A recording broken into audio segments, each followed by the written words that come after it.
Hi, ಎಲ್ಲರಿಗೂ ನಮಸ್ಕಾರ. ಇವತ್ತಿನ ರೆಸಿಪಿ ಪುಟಾಣಿ ಪುಡಿ.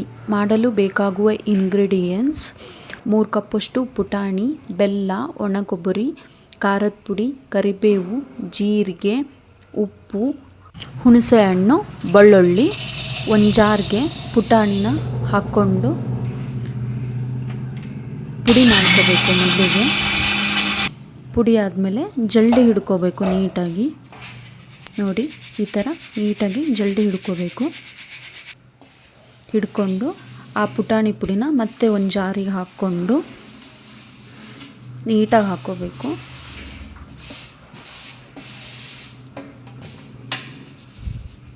ಈಗ ಎಲ್ಲ ಇಂಗ್ರೀಡಿಯೆಂಟ್ಸ್ನ ಹಾಕ್ಕೋಬೇಕು. ಒಣ ಕೊಬ್ಬರಿ, ಖಾರದ ಪುಡಿ, ಬೆಲ್ಲ, ಜೀರಿಗೆ, ಕರಿಬೇವು, ಉಪ್ಪು, ಬೆಳ್ಳುಳ್ಳಿ, ಹುಣಸೆ ಹಣ್ಣು ಹಾಕ್ಕೋಬೇಕು.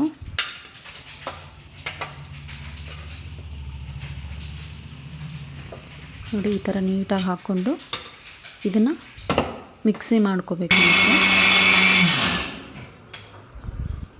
ನೋಡಿ, ಪುಟಾಣಿ ಪುಡಿ ಈಗ ರೆಡಿಯಾಗಿದೆ. ಈ ವಿಡಿಯೋ ಇಷ್ಟ ಆದಲ್ಲಿ ಲೈಕ್ ಮಾಡಿ, ಶೇರ್ ಮಾಡಿ, ಕಮೆಂಟ್ ಮಾಡಿ, ಸಬ್ಸ್ಕ್ರೈಬ್ ಮಾಡಿ. Thank you.